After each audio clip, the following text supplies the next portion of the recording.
My name's Tim Benjamin. I'm a member of what we call the Hybrid Cloud team. This is... My name's Kath McBride. I'm from Alberta, Canada. I'm part of that same team. Our team is spread around the world. You're from... Minneapolis, so we appreciate you guys warming it up for us. Yeah. Go... All right. Go Alberta. Right. As long as nobody does any Packers stuff, I'm good to go. So, sorry, I went to school in Wisconsin, lived there for 8 years. You get to make two choices, either become a Packer fan or stop watching football. I chose the second one. Hey, what are we talking about today? Okay, so what are we talking about today? How many people run System Center? Yeah, we do too. Love it. Love it.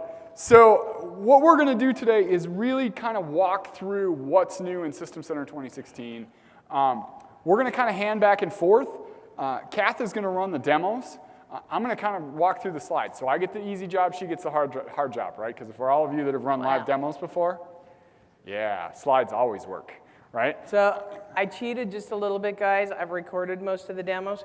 Tim is going to show you the live one. Oh, I am? That's right, I am. So what were we after today, right? So first we're going to walk through kind of what's new in 2016 because we get feedback.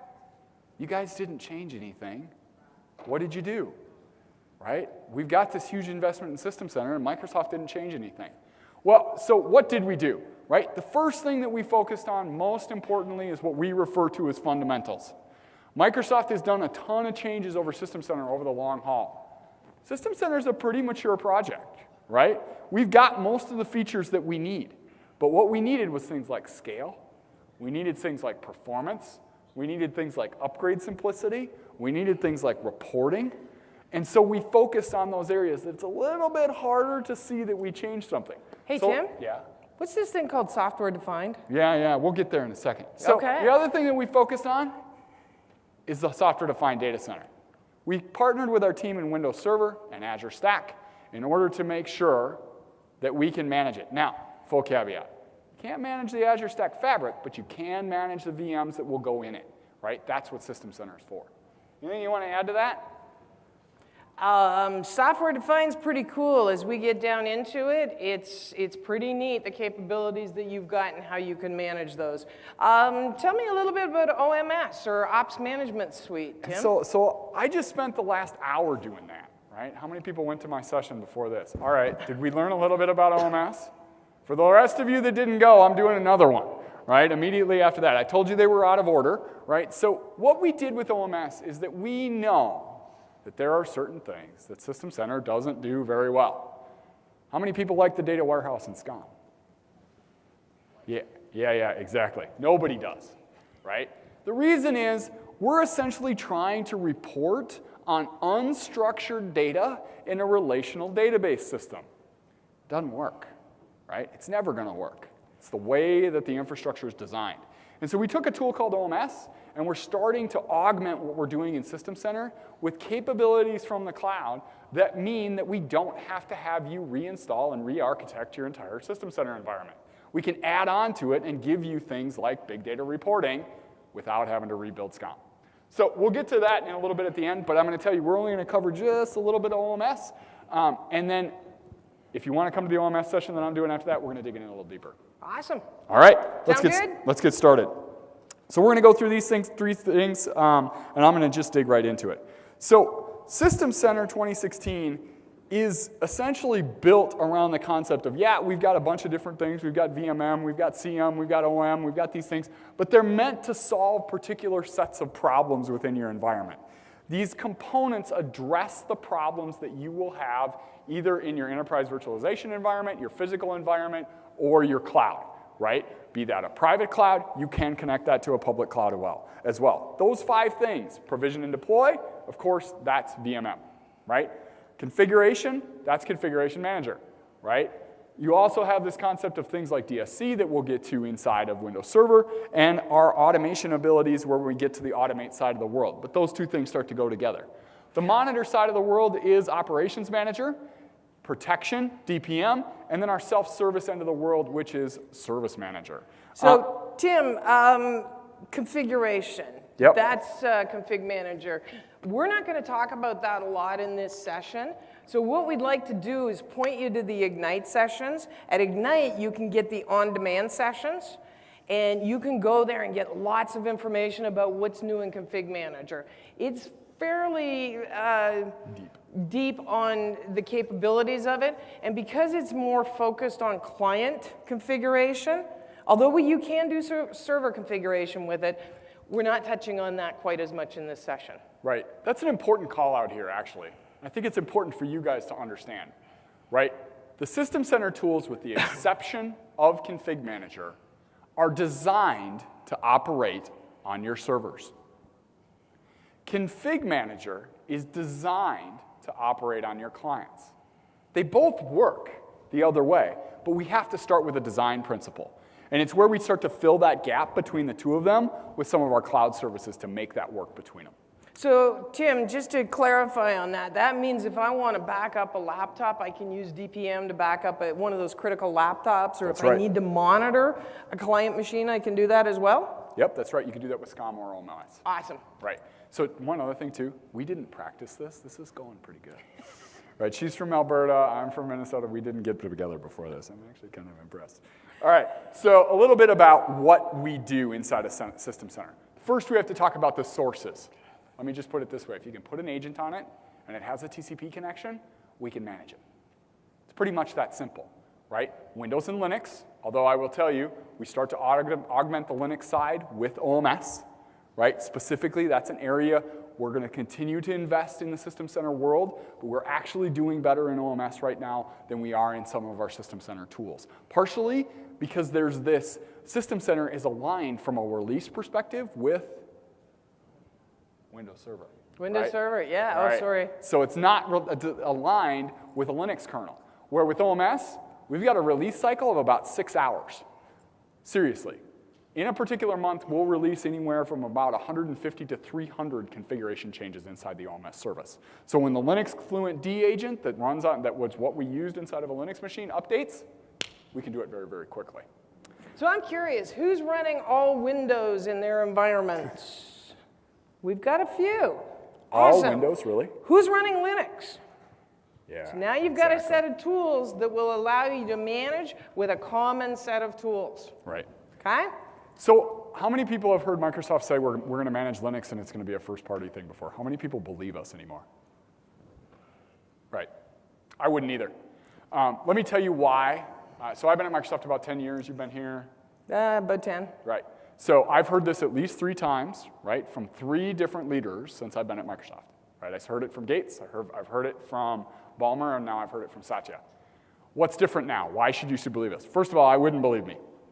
Right? The proof is either going to be in the pudding. We're either going to do it or we're not, and then you could take me seriously. But let me tell you why I would put more confidence in it today. Right now in our Azure data centers, approximately 35 to 40% based on region of our customers' VMs are running non-Windows. And We we've got to actu- manage it. Yeah, we've actually got a team that is developing for this non-Windows environment. So there's a team of people, and I almost said guys, but I think there's some girls on that team too, and they're focused on the non-Windows capabilities. So we're taking it seriously. Right. Furthermore, our own data centers in Azure, our network configuration and configuration plane is running on the Linux kernel, right? So we're even using it internally. It's just a different world at Microsoft in what we do. So what's new in System Center, right? So the main capabilities that we really went after in System Center 2016 is this software-defined data center, right? Software-defined data center rides on the back of Windows Server 2016. So it gives us software-defined storage, it gives us software-defined networking, but it also gives to me, right? So I've been kind of in this virtualization world on and off throughout kind of my early career. I actually started at a bank up in Wisconsin in the mainframe world, then moved on to, hey, we're going to do this client-server thing.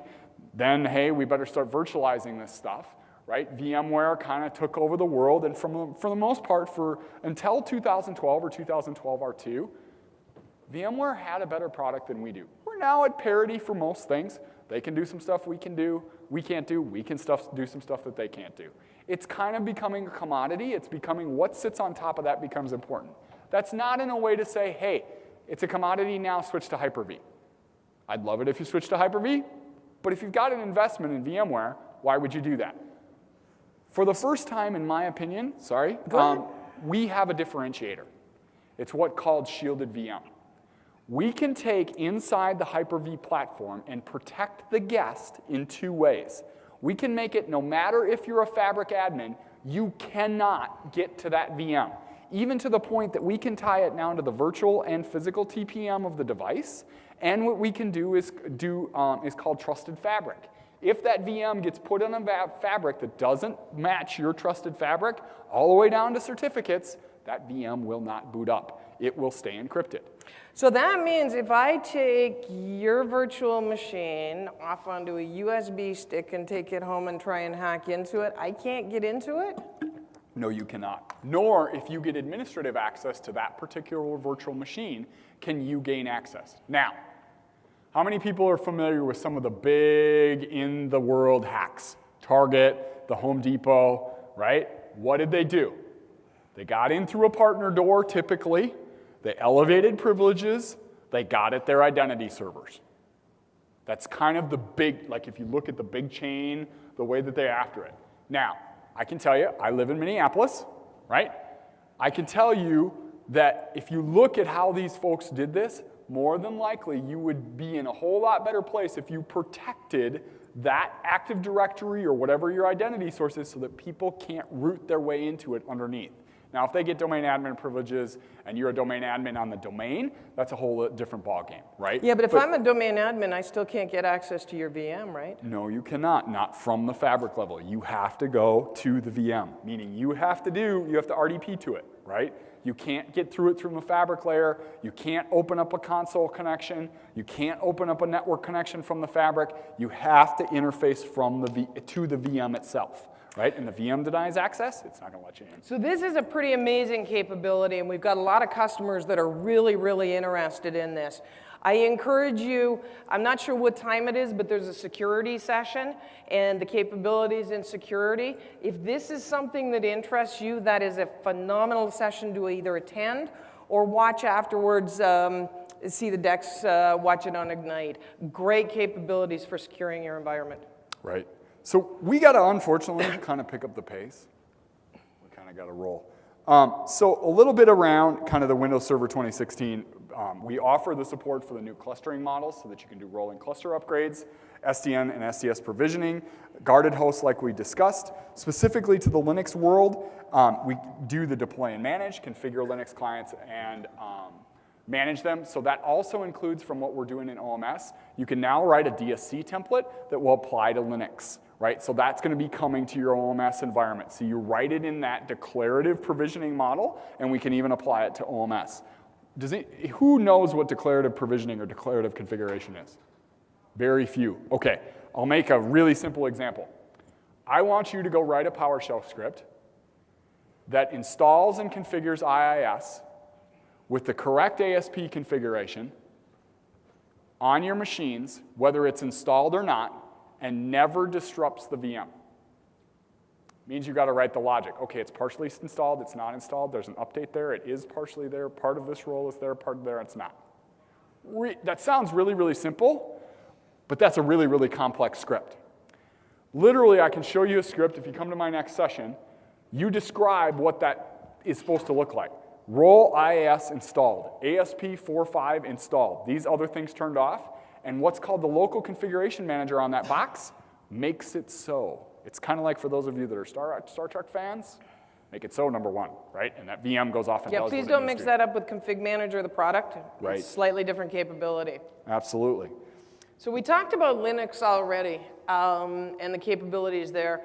We're really working hard at it. I think if we go to the next slide. I was going to mention one more thing. Inside the OMSPAN world, we now have native LAMP stack monitoring. Right, inside of System Center 2016, that's part of the platform, so you're going to be able to do your LAMP stack there. We now are able to do native backup also from directly underneath the VMware hypervisor. Plug into the hypervisor, pull it down, also get directly into your Linux VMs. Okay. Not the next slide, is the one after. Yes, here we go. There we go. That's our supported operating systems. So there's a lot more checkboxes there than there used to be. As you can see, we're continuing to build upon what we're doing and the capabilities and the tools that it applies to. Right. A little bit about VMware. Who has VMware? Yeah, exactly. It's okay to right? say yes. Yeah, exactly. So I'm not going to drain this slide. We get it, right? You've got it. It's a good tool. I think you probably pay too much money for it, but that's a different topic for another day, right? You got to manage it. And so your System Center tooling has now delivered and will continue to deliver more and more manage of that environment. Kind of our world now that you think about what we do is we're hybrid cloud, right? What does hybrid mean to Microsoft? It doesn't just mean a Windows server to Azure. Hybrid cloud means AWS, it means GCE, it means VMware, it means Linux, it means Unix, it means wherever it is, manage it. Okay? All right. Now, Azure and AWS, right? So we're not just doing these things inside of Azure. We have native monitoring of not only the Azure platform, but monitoring of the AWS platform as well. Again, when we're after hybrid cloud, we've got to be able to monitor and manage your infrastructure wherever it happens to be. Again, won't drain this particular slide. The point is, we'll help you manage your environment wherever it happens to be. All right. Now, we're going to get off to what is really the meat of this presentation, which is really how do we support the data center in 2016? And Kath is wondering why she can't read any of my slides. Right? Yeah, cool. I have a privacy shield. I should take that off to make it easier for her to read it. So we talked about kind of the capabilities here, right, and what that means. I'll kind of skip forward. Software-defined data center, right? So if you look at VMM, VMM is our primary recommendation for managing Windows Server Data Center software-defined environments on 2016. It helps you manage the compute, storage, networking, and insurance. So from VMM, you're able to describe, manage, and have the software-defined layers deploy out on your Windows Server 2016 environment. Now, what do I mean by that? I don't just mean apps that are running 2016. In fact, for the most part, I don't mean that at all. What I mean is a fabric of enterprise virtualization that's running on Windows Server 2016 that exposes storage and exposes compute to VMs that can then utilize that. What am I missing? So one of my favorite pieces of software-defined is software-defined networking. It's really, really cool what you can do. At the same time, as I'm playing around with software-defined networking as an administrator, one of the things I want to caution you about is introduce your networking teams to it as well. You want to make sure that they're aware of what it is you're doing, because if you all of a sudden go over and start telling them that you're deploying gateways, you're going to panic them. But you can manage all these things within VMM, and you can actually deploy the service fabric for this using templates that are available in GitHub. So there's a lot of capabilities here, but again, engage your different teams. Because the last thing you want is the networking team coming down on you saying, what are you doing? Okay, so you want to have these conversations. Similarly with your storage teams, when we start talking about software-defined storage, talk to them, introduce them to it. You want to make sure that they understand you're not changing their switches. It's okay. We're doing all this inside the virtualized world. All right, I won't drain this slide as well. It's just a way to describe that from a fabric layer in VMM, you can start to orchestrate and deploy these particular environments, which essentially means when we deploy an application at a virtual level, right, we deploy the storage, we deploy the compute resources, we deploy the networking configuration in one unit, right? It's a template that we describe. That also means this ability to deploy the fabric, right? This ability to make and use software-defined storage, meaning to be able to use S2D, right? So we have this ability to have individual nodes that can either run converged or hyper-converged that are exposing storage LUNs, if you will, to your VMs or to your hosts, but you're not paying for really, really expensive storage. Now, if you want to use that storage as well, we combine those things together. Now, who's heard of Nano? Yeah. Who's used it? Wow. That's really impressive. You like it? Yeah, right?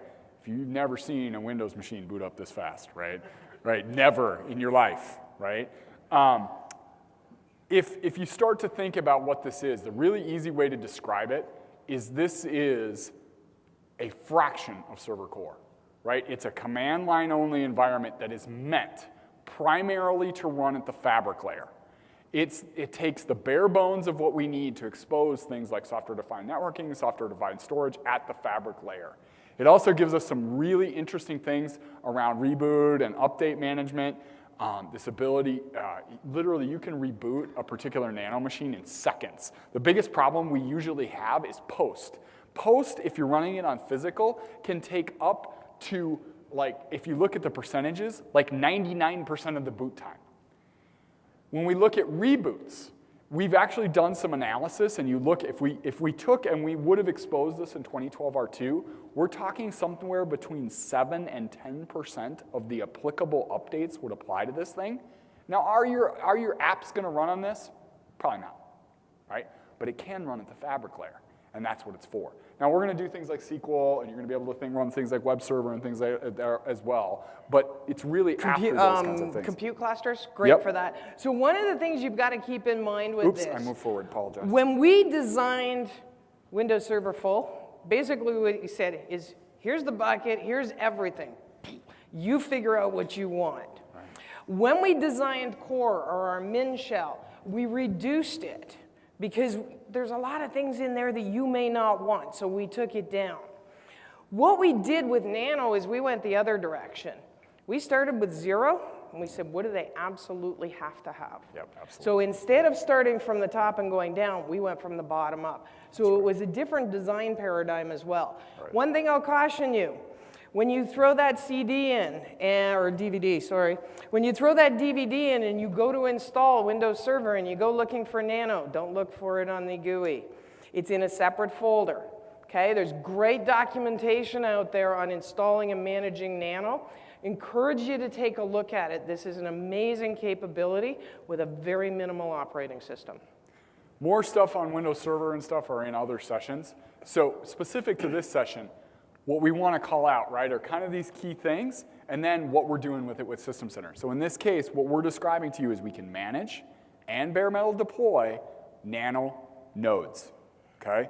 So as I move along here, how many people have done, sorry, that is not the slide I wanted. These are not the droids you're looking for. Uh-oh. There we go, try this. Okay, how many people have Windows clusters in your environment? You enjoy upgrading them? Yeah. Oh, it's fun, isn't it? It's great easy. Fun, right? Yeah. This essentially enables us to get this concept of essentially a mixed mode cluster. Right. Now, I want to just call this out. This is not intended for you to leave this in here forever. This is intended for you to do the upgrade, get on with your life, and get it over with. Right? We didn't do testing as far as leaving a particular cluster of 2012 R2 machines and one 2016 machine in there for 180 days. Okay? Get it in there, get done, and get it over with, okay? So the point here is if we're looking at a cluster rolling update, right, we're going to back the thing up from a Hyper-V perspective, right? We're going to do a rolling updates on those environments, so we're going to live migrate machines off of it. We're going to roll that particular machine over to 2016. We're not going to do that, by the way, until we make sure that backup is complete. Then we will live migrate those machines back with zero VM downtime. You'll do this rolling model until you get them all done. At that point, you can flip the switch and make it a native cluster, okay? But you can flip that switch when you choose. You don't need to do it immediately. The other thing that's important here is if you've got backups configured, we're not going to break those while we're doing the upgrade. Nope. Okay, so DPM is aware, and it will maintain the backup SLAs for you. This is a really cool capability that gets you out of that, oh gosh, I've got to upgrade my cluster. Exactly. All right, S2D, right? We talked about this a little bit. The point here is that from a Windows Server 2016 perspective, you're able to take your standard off-the-shelf local storage and start to be able to build storage clusters out, right? What's S2D stand for? Hey, who's deployed storage spaces? Okay, this is Storage Spaces Direct. So we've taken what was available in 2012 R2 and we've grown upon it. And that's what Tim's talking about now. Right. We're able to do this in two ways, right? And we saw customers that wanted to do this in two different models. I want to tell you that we support both. There are those in the world that build hardware that believe one of the other of these is the only right way. You've met these people, right? Right? They probably come to your door and sell you stuff, right? They build great hardware, not what I'm saying. What I'm saying is that there is a place for each. And there is a place for scale, and there is a place for not. And there is a place for disaggregated, and there is a place for aggregated. You can scale really, really rapidly with hyperconverged, but you can't add more storage separately from more compute. You likely won't be able to get to the same scale with hyperconverged that you can with disaggregated.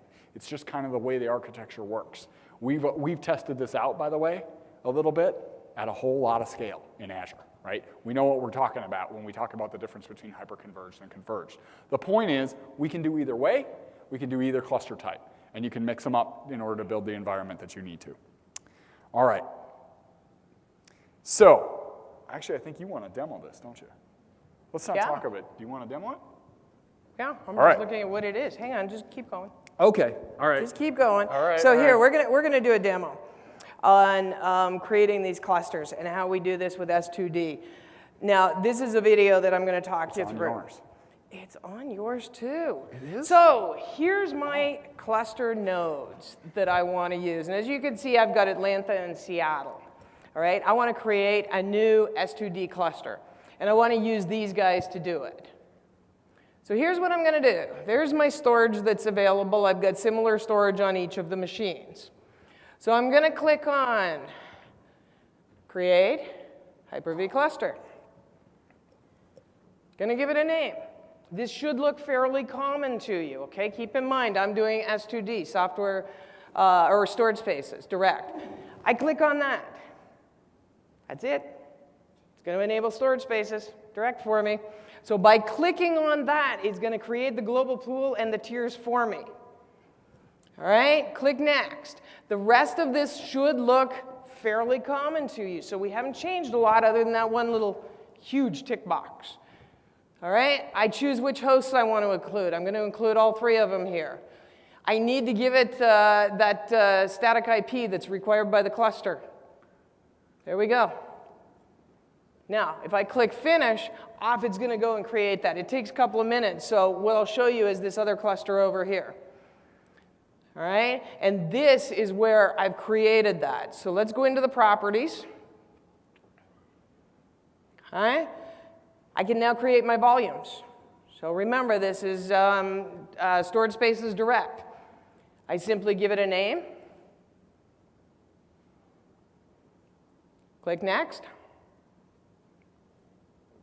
Define my size. Now, in this environment, I don't have tiered types of storage available to me. I've just got standard HDDs, so it's going to take advantage of those. And I click Finish. And off it's going to go, and it's going to create that for me. So you just saw it starting to create there in the job. There we go. It's creating the new volume. And it's installing the cluster. So we're installing that S2D cluster as quickly as that. And we're also on the other cluster creating a new volume. Is that cool? What kind of hardware is in that thing? I don't know. Next slide. So I do know what kind of hardware is in there. This is literally, in this particular demo, I believe this was in our building 25, I think. Yeah. And it literally was a white box, super micro box with a whole bunch of hard drives in it. And I think they got in the neighborhood of, I think it was almost near 100,000 IOPS out of the box. Right? Yeah, I haven't looked at the hardware on it, what you could start to get out of these things, because what we're starting to do is, it used to be, in order to run storage like this, you had to run really, really expensive storage. Our point is, you still have that stuff. You should still use it. You shouldn't throw it away. It costs you a lot of money. However, the world is kind of starting to be able to build new models for storage, compute, and networking, a whole lot more flexible, a whole lot cheaper. This is a way to bring that into your data center in a really simple way. So again, I'm going to call out cost efficiency, flexibility. Okay, really important with these capabilities. Ooh, my favorite stuff. Software-defined networking. All right, so we are running a little tight. So do you want to take this? Do you want to drain this? Or you want me to? So software-defined networking is really cool. Within my virtualized environments, I need to create things like gateways, load balancers, all of these things. If I have to go to the network team to do that, it's going to take me an extended period of time. So we've moved those capabilities down into software-defined networking, which is accessible through the network controller and virtual machine manager. So what do I get? I get gateways. I get NAT. I can provision SLB. I can do all of these different things as the VMM admin. I can also manage SAT, RDMA, and NIC teaming on those physical machines through VMM. So these are virtual machine manager capabilities. Now everybody wants to know how to get the network controller. There's a great session at Ignite called SDN 0 to 60, I think it is. Go and take a look at that if you're interested in this. It will tell you how to get that network controller installed into VMM and how to configure it all. This is an amazing capability. Just remember, talk to your networking guys. Let them know this is just in the virtualized environment. I'm not messing with your load balancers or gateways. Right.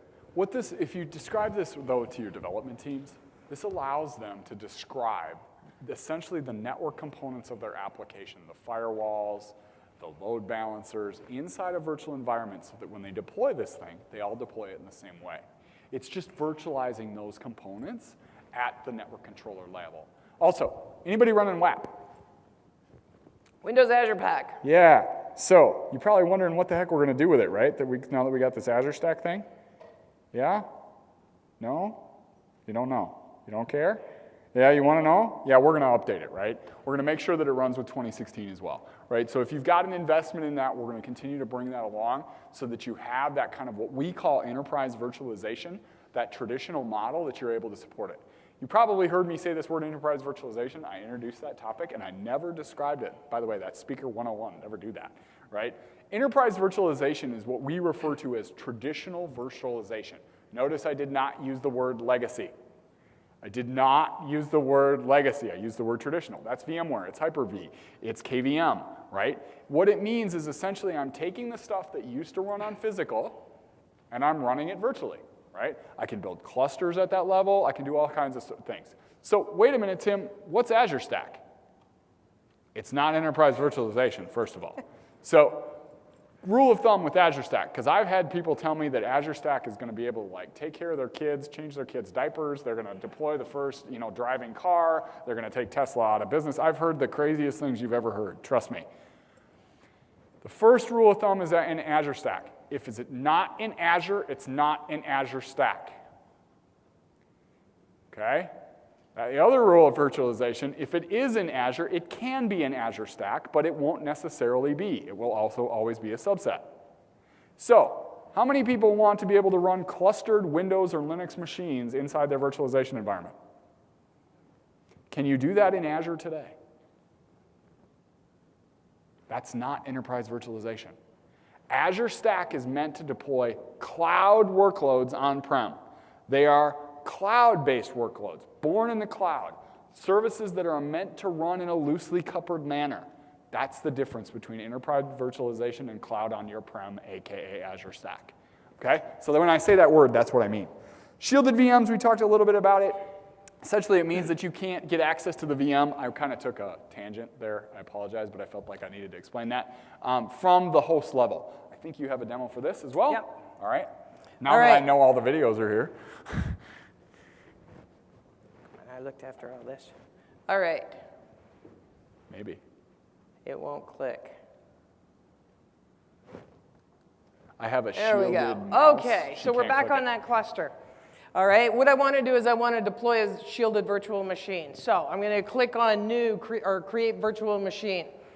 I've imported templates into this environment because we're going to use templates to deploy this. As you can see, I've got IT shielded VMs. Once I click Next, again, it's a very similar process. I'm going to put in the virtual machine name. Then I'm going to click Next again. Select my profile here, Hyper-V. By the way, you can't deploy this on VMware. Okay, this is where it gets a little different. I create what are called shielding data files. Here you'll see that I've got two. I've got one for encryption supported and another one for new shielded VM. This is where I put the shielding data that I require. And I can click on the import shielding data and pull it in using that. Click Next. I determine where I want to place this.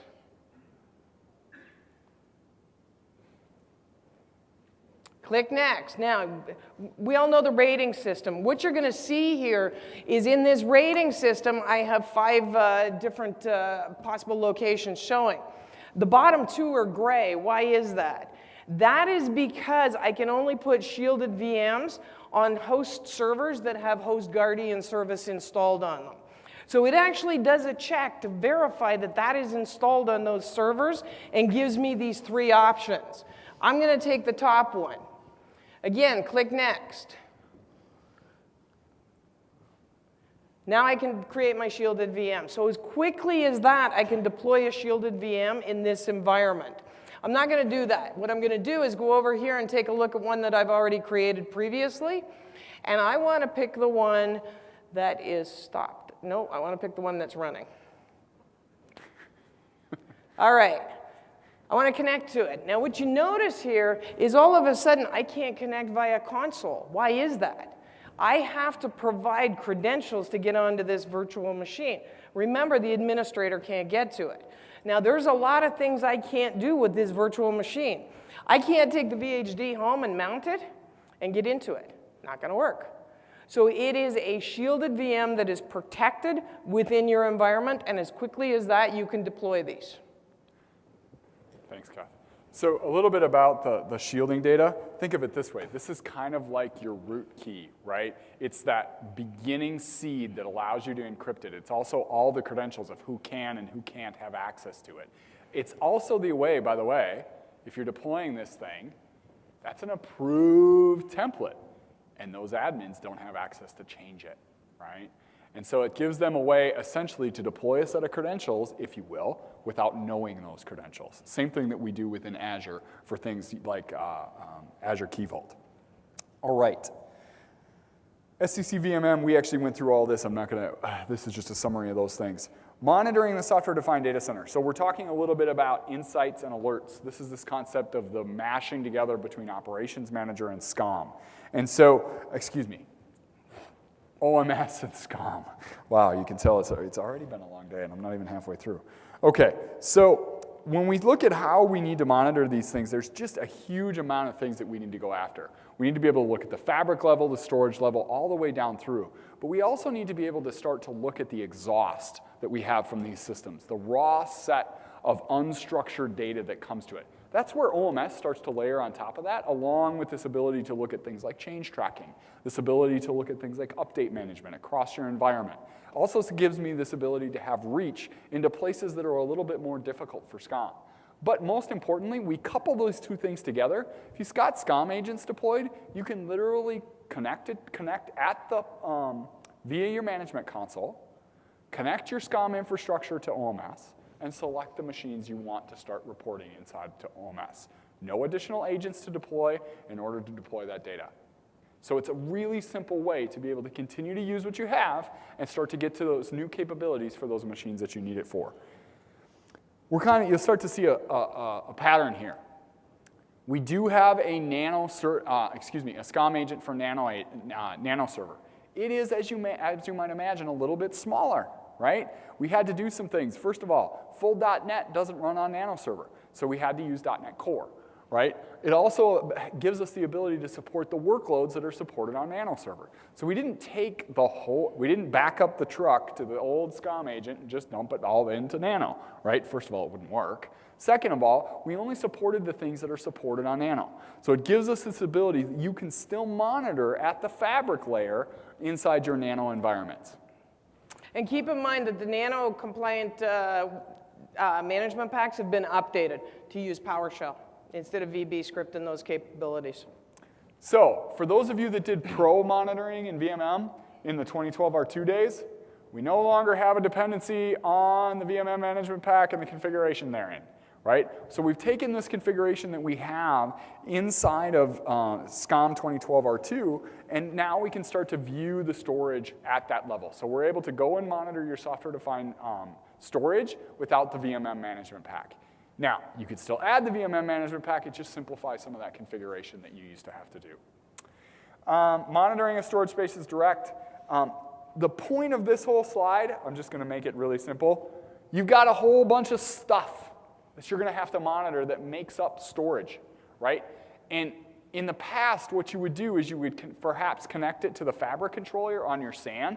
That Fabric controller would then feed data out if you had a management pack from that particular environment, or you would have a particular management tool on that particular environment. Here's the reality. There's a lot of different components that make up any storage system. S2D is no different. It just means that it's a whole lot easier to describe because it's software defined, and you can do it based on industry standard hardware.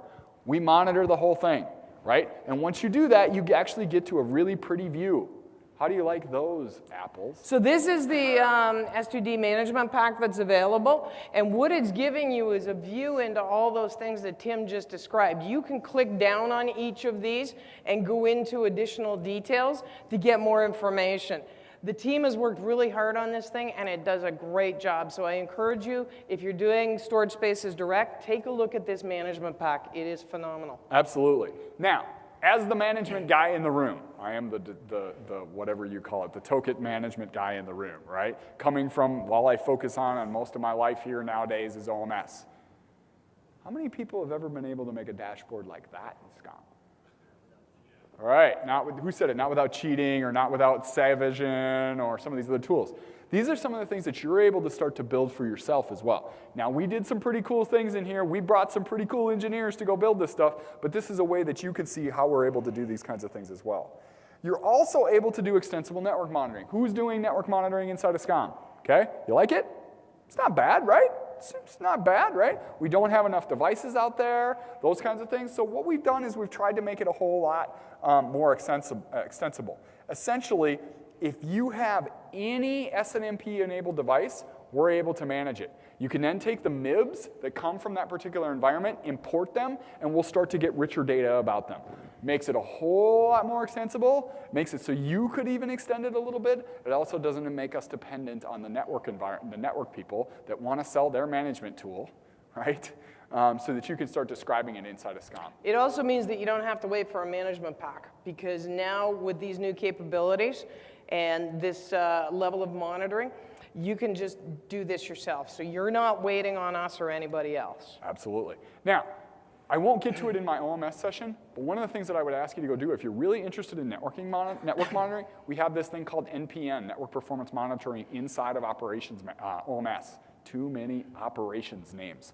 And it gives us a further level of visibility against performance on things like latency from machine to machine, across virtual networks on-prem, across Azure, and across each one of your environments so that we tell you how they impact your apps. SCOM would be terrible at this. I'm just going to tell you, the agent isn't built for it. Relational databases aren't built for it. It's why we take that information and funnel it into the cloud so we can do the machine learning and start to be able to describe some things for you. Okay. Guess what? We monitor the stuff we build in software-defined networking. That's what that meant to say, right? So the same thing that we talked about from a a storage perspective, those tools that we're allowing you to deploy in network functional virtualization, your load balancers, your gateways, you can monitor those things that come in the box so that you can be able to describe not just what's at the network controller level, but the actual function that you're deploying. So you get that rich reporting and monitoring and say, hey, the problem actually is in that particular virtual box. So just to clarify, it doesn't matter if it's in software-defined networking or outside of software-defined networking. We can do both. Exactly. Okay. So how many people like the way you discover management packs in SCOM? If you raise your hand, you're out of your mind, right? It was good for a while back in like the 2005, 2007 days. We got some feedback. We changed some things. We're back to a very simple way to do management pack discoverability. Let's just show them. Let's show them? Okay, not yet. Oh, okay. Shortly, right? We did some scale improvements. I'm not going to drain this whole thing. This is what I was talking about when I said that we focused on fundamentals. This stuff is hard to see, but when you go use the product, this has a significant impact on your day-to-day experience and actually whether you hate me, right? I mean, and whether you hate your job sitting in the management console every day. How many people like the Silverlight portal? What? Right? Okay. Yay! Yay! Right, this reminds me of like, for those of you who are around, like MMS 2006, when we said there was drag and drop in SCCM. I was sitting in the back of the room going, really? Yeah, we deployed HTML5. It's faster too when you do that. Imagine that, right? So yes, there's an HTML5 console. It has the ability to render on a small screen and a large screen. You do carry small screens, don't you? Right? By the way, I'm going to plug my own thing that I work on every day. There's actually an app for OMS that you can run across all 3 major platforms. Well, 2 major and 1 minor. Platforms for your phone, right? And so that you can see your OMS environment. I wish Windows Phone was doing better, right? Because I don't carry one anymore. But anyways, I hate that, by the way. Like, when I look at the calendar, I'm like, this is terrible, right? But anyways, MP discoverability, right? We will automatically suggest workloads that are not monitored because you don't have the right management pack. What a novel idea, right? We can show them. We can show them? Yeah, We can show them. Okay, hold on. Okay, go. You can show them. Okay. He says I can show you this. All right. Here's my environment with Operations Manager. And these are the management packs that are part of the base pack set that my environment is aware of. And as you can see here, I can quickly look at this and determine which packs require updates or there's a new update available for it. I can also see where this has been deployed. So by clicking on it and getting more information, I can see which machines it's been deployed on and the versions that are deployed on those machines. Now, I can get to the Download Center webpage as well. So I've got some options on the side here for getting management packs, get all management packs. I can do a number of different things. If I want to go and see the guide, no longer do you have to chase around the internet and try and find the guide. Click, we're there. Okay? Now, I can see with this one on the print server that it's not installed. So that triggers in my head to start thinking about, do I need this in my environment? Okay? And if I want it, then I can go and get it installed. So again, I can click on these links here and it's going to take me directly. I used to rip my hair out going and looking for Ops Manager management packs. So that's the machine that doesn't have it installed, so I can see that information as well. Now, when I go to this one, I can take a look at the different things that are turned on and enabled and the workloads that I'm monitoring with it. So this update capability is huge, and it gives you tons of information and makes your job a lot easier. Now, this is for all the core packs. We're working with third-party packs. Eventually, they will come into this sort of a realm too, but it's a great start to get us going. Here, I've clicked on one to get management pack, and it would go out to the web service to get it for me. Now, it's important to note that we've got 2 download locations. We've got the Download Center, and I'm forgetting the name of the other one at the current time, but we synchronize those. So we make sure that those are in sync for you, so you're not going to go and get the wrong pack. We do that heavy lifting on the back end. Having managed Ops Manager for years, boy, I wish they used to have this. All right. So we essentially took the concept of an app store. We did the same thing on OMS. We've kind of put this concept together now. So yeah, this is the way we should have done it all along, I'll be honest, right? We fiddled around with a couple different models, partly because we got some feedback with our partners that they didn't want to be between us and their customers, right? But that it just wasn't the right way to do it. Now, you can obviously still import directly. You can use the management packs that you've built and authored yourselves, but this will be the central place for you to go get management packs and also guidance. Hey, you need to upgrade this one, or you need this one to fully monitor your environment. I'm not going to do the drain, the OM, and all the things that we changed. This is the stuff we talked about. So, who's using Service Manager? All right, a couple of you. Yeah, pretty good. All right, so if you have an investment in a service desk, you're probably going to stay there, right? If you have an investment in a service desk and you're using it, the biggest thing you probably hate is the fact that it's slow and cumbersome. It's not that you need one more feature, it's that you need it to move along and you need it to make your business process a whole lot better. This is an overview of what we do inside a Service Manager. The core of what we really do, though, is automation. And so when we talk about Service Manager, yeah, we made some significant improvements that I'm going to talk about in a minute, but the core of what we do is really process automation. And so when we talk about automation, which really it says SCO, System Center Orchestrator, and SMA, really what we need to talk about is SCO, SMA, and Azure Automation, because you can use these things interchangeably depending on how you want to deploy, what you already have in place, and you can kind of combine them in order to do what you need to do. By the way, SCO is kind of old school. You get to draw the little picture, and you get the ability to have the pipeline. SMA is PowerShell automation. And Azure Automation is the ability to do graphical, all based on PowerShell, and apply DSC without having to deploy your own configuration servers. You can combine these things together because you essentially interface with them against a REST API, so you point to the interface that you need in order to trigger a particular piece of automation. So, automation in Service Manager 2016. I will not drain this, okay? But the important things that we did here, we updated for the new WMF. Right? So you now have Windows Management Framework 5.0. You have that built into the new version of Orchestrator. You also have updated integration packs, and you can create runbooks with native PowerShell inside of SMA. Right? And so now you have this ability to start to be able to also move your management packs over. So if you have, sorry, not management packs, integration packs, sorry. If you want to start moving those over to SMA so that you have PowerShell-based runbooks, you can start to do that. That's the direction we're going. I'm just going to be really, really clear.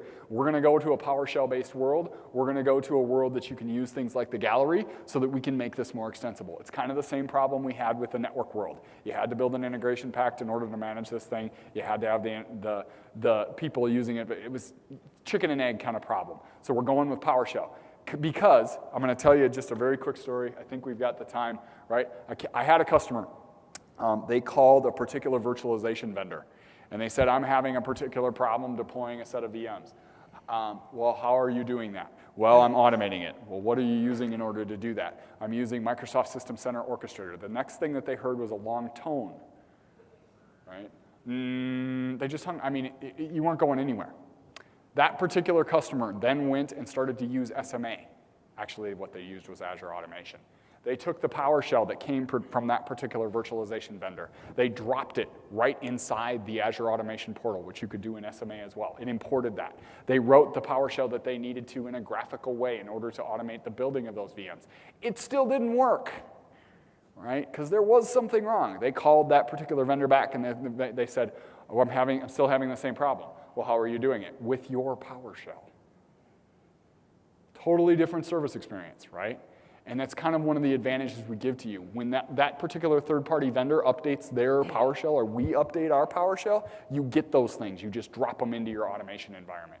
Real quick thing, just one, if you're thinking Azure Automation, just one Azure Automation account is not necessarily a good thing because you don't want to overwrite module versions that have dependencies. So sometimes you spread that out. There's a whole set of sessions on that at Ignite, but just heads up, don't overwrite the version of the module that you need that you've created dependencies around. All right. How many people like the performance in Service Manager, right? Right? This is one of the things that we really went after. Creating a work item is 10 times faster. I'm not going to drain this, right? But we went after the things that our customers told us. These are the things that are keeping us from really continuing to roll out process-based IT because the tool is just not performant enough. You saw on the previous slide that we absolutely added HTML5, and we now, of course, have that as well, which brings us to the kind of the last view of this, and then I'll let you do your demo. It allows us to basically really deliver out to our end users, hey, you can go provision this thing for yourself. And you knit together things like WAP, you can put together your VMware environment, Hyper-V, and it allows you to do that self-service IT on enterprise virtualization. So let's take a quick look at what this looks like. This is my Service Manager 2016 environment, and I've made available the ability to create a VM. So I'm going to click on that and provide the information.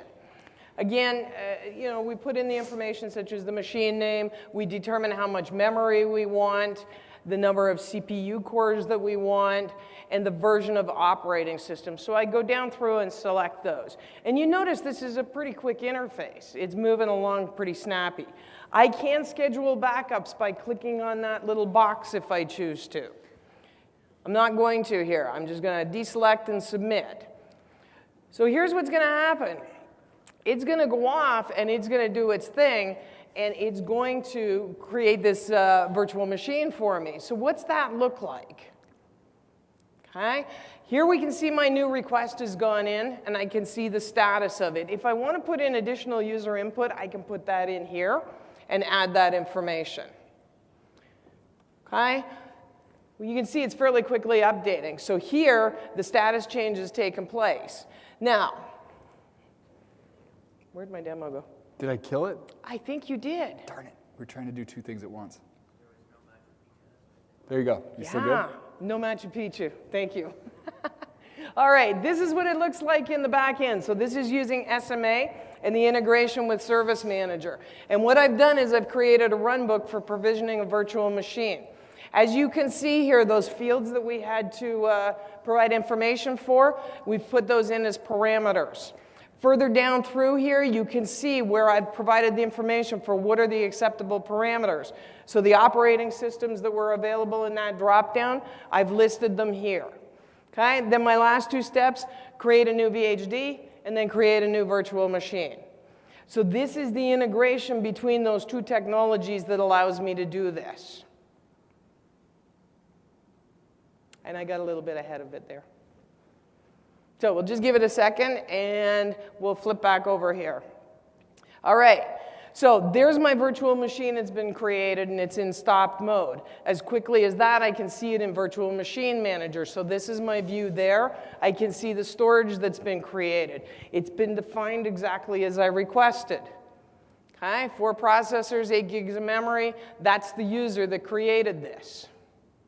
Now, if I go back over to Service Manager, I can refresh here and I can see that there's a status change and it's now completed. So this is what the experience would look like if I'm a developer and I need a virtual machine and I use Service Manager with this level of automation to get that virtual machine. It's a pretty cool capability. Go. All right. Okay.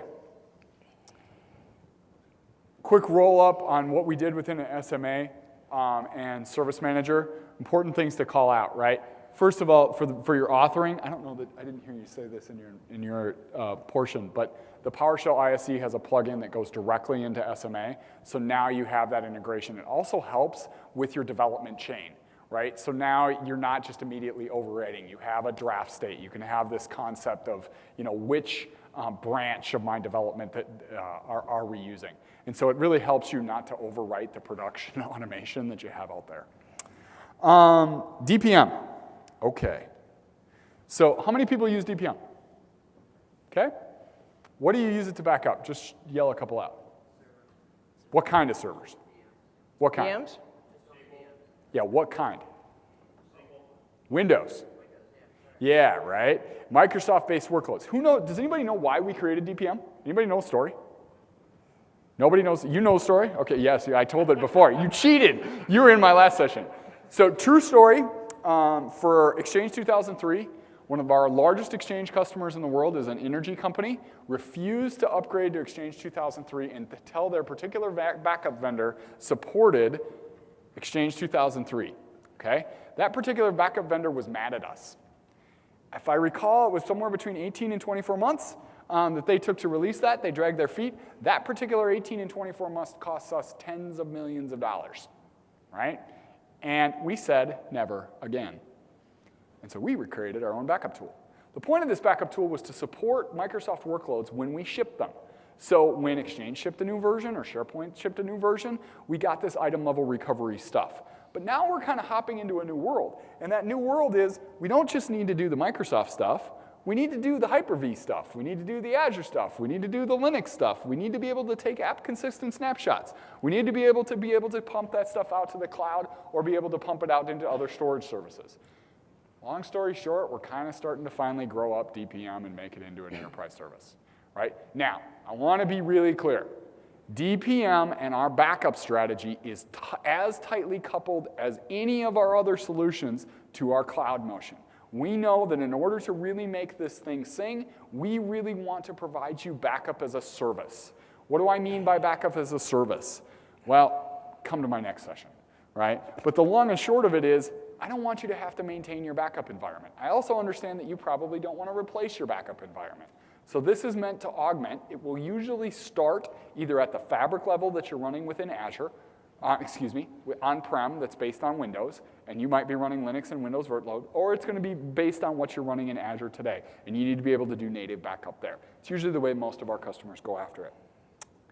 Okay, I actually forgot to build this all the way out. You did? Yeah, I did. A couple of really important things. Guess what? We back up natively on VMware. I could put the agent at the fabric level and go get the VMs from under the covers. I don't need to put the agent in the virtual machine anymore because we realized a few of you run VMware, right? Seem like a good idea? We get nothing for that? Really? Not really? Wow, that's hardcore. A little bit's good. We're doing alcohol later, okay? I mean, come on. Okay, what's new in DPM? I'm going to just break this out. I'm going to spin it all the way out so you don't need to see all the things that were going on here. The long and short of this, we're supporting what we brought to bear in Windows Server 2016 and the storage environments that we started to bring out there with S2D, with ReFS. Long and short of it, we dramatically reduce the amount of storage that you need. Now, go out and look at this when you're out there. This is going to describe how the actual chunk store works, and we move the data and we clone it, and so you don't care from this perspective. Long and short of it, we take the particular chunks inside the database and on the storage level, and we don't have to replicate it as often. We're essentially doing a fast forward backup rather than an express full, rather than one full and then a set of chained expresses. We're always updating that top level. So if you think about it in old school tape model, you used to have the first tape, and then you would overwrite with each subsequent tape, right? That's the way old school backup works. Well, what we're doing is we have the master, we update the master, and we drop the differential. So if you ever have to do a full restore from your last backup, it's screaming fast because it will always be in a line either on the tape or on the storage that we're using.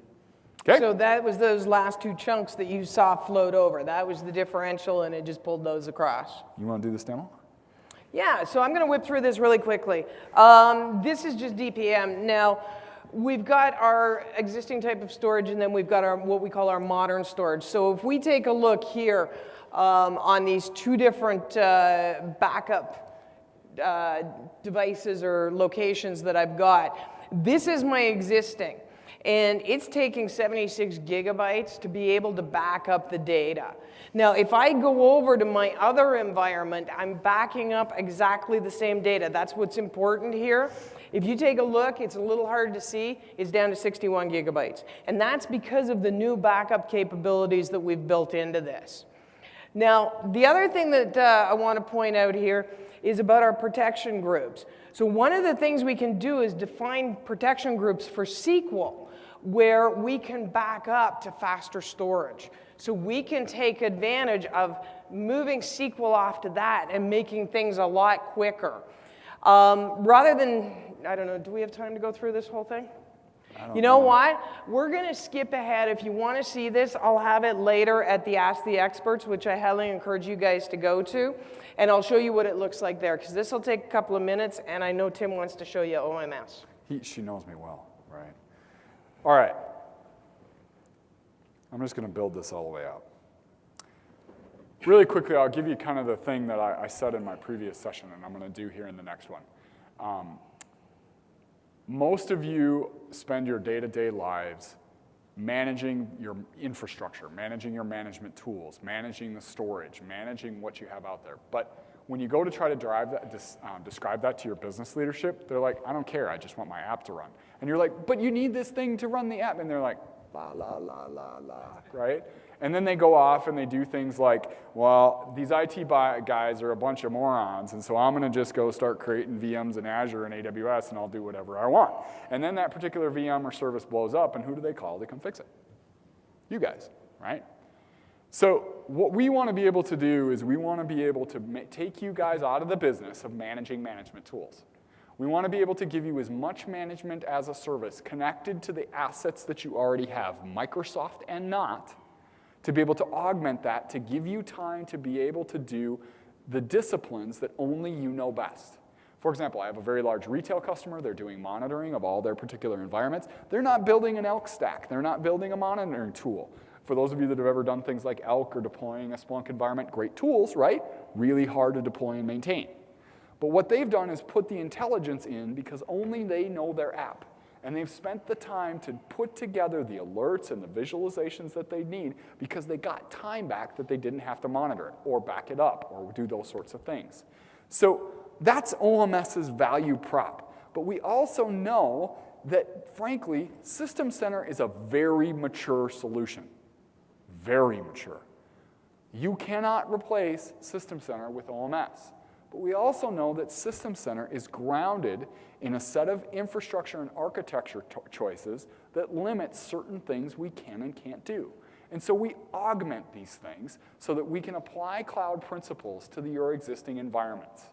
So that's my pitch, right, as to why to do this.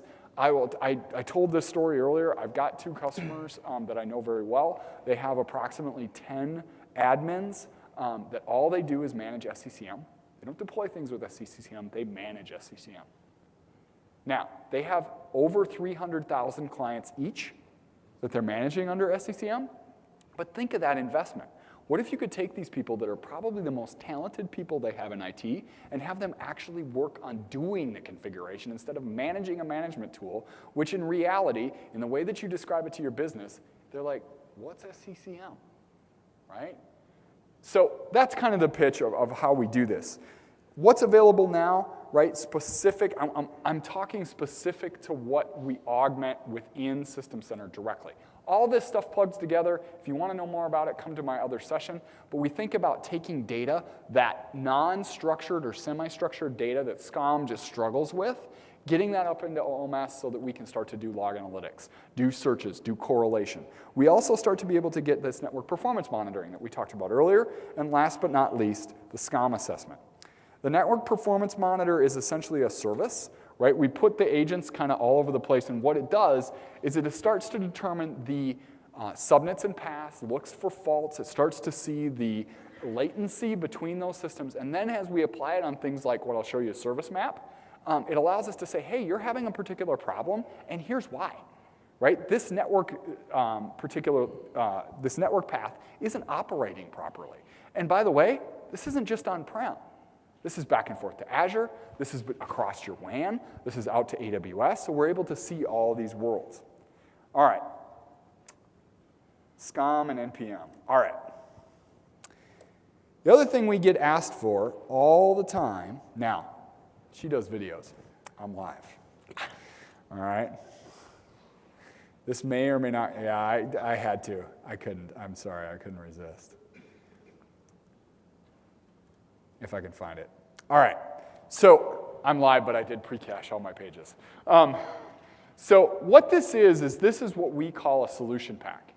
This solution pack is actually looking at my SCOM infrastructure, and it's starting to evaluate the state of that SCOM infrastructure. So for example, this is a set of visualization that allows me to look at, hey, how's the performance? How's the upgrade state? How is the operations of my actually OpsMan environment? So we're essentially doing standoff monitoring of your SCOM environment. I can't tell you how many SCOM implementations I've done that I go, well, hold on. My SCOM environment is sitting on my virtualization environment, which is sitting on my storage environment, which I'm trying to monitor. So do I need to build another SCOM environment on a physical host and then monitor each other?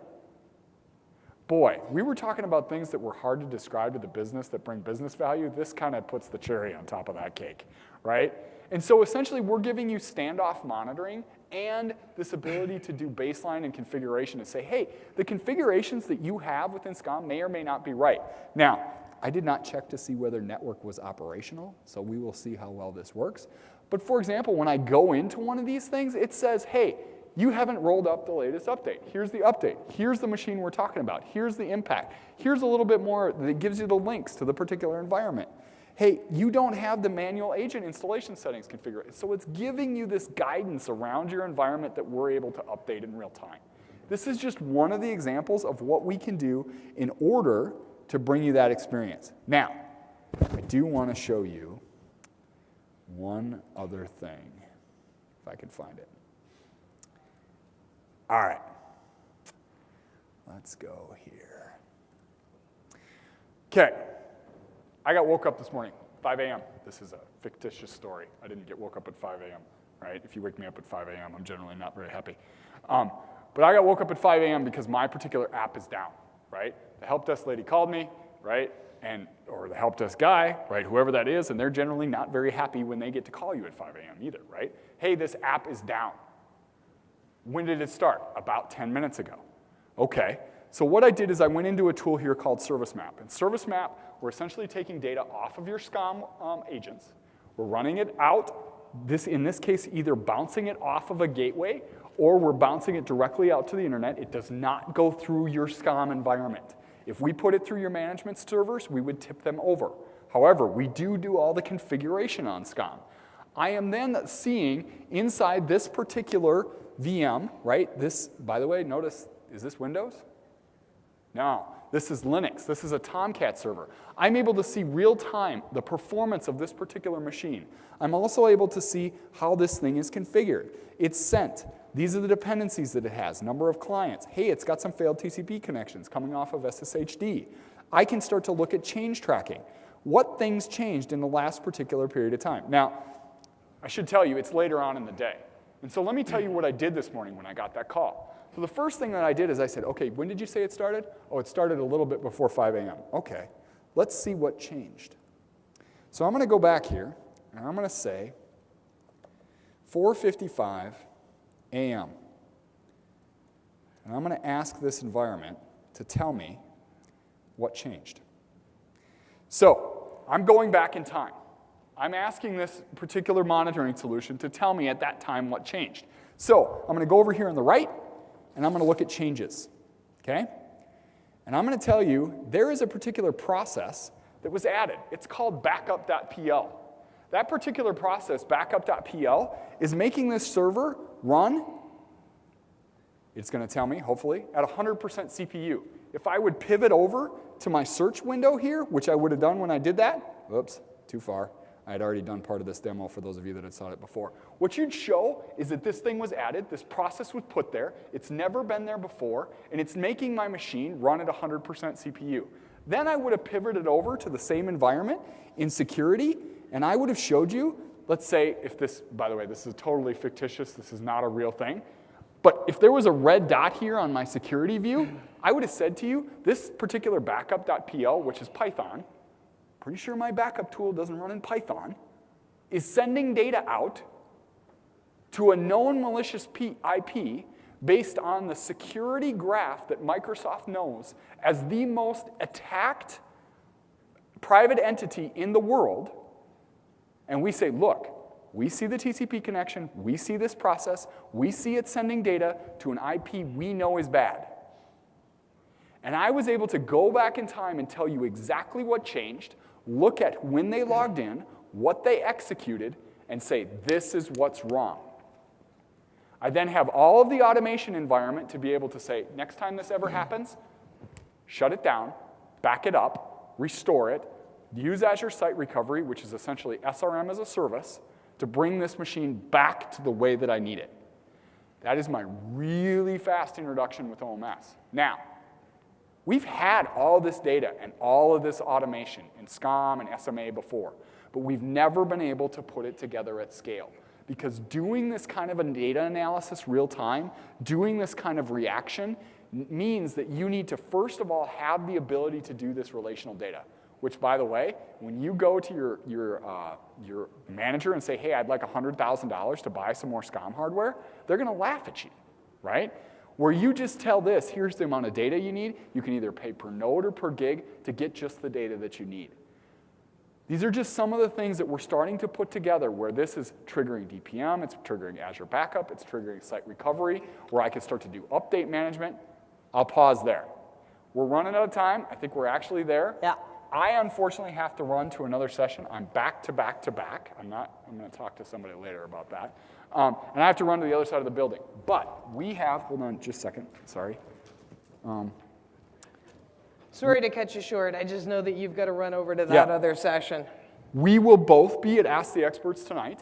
I think, can you hang? Have you done both? Yeah, I'm going to stay here for a couple of minutes. Right, so she's going to hang. I'm going to run to another session. If you want a deeper dive on OMS, I'm going to do some deep dive demos over there on this a little bit further. I really appreciate your time. Kath, I'll let you close this out, and I'll roll on. So we talked about a lot. We ran through a lot of need information the today machine. really, really quickly. That's it. We want to thank you guys for your time and sticking with us through this. I know it was really high speed. I hope you got some golden nuggets out of it. And have a great conference. Hope to see you tonight.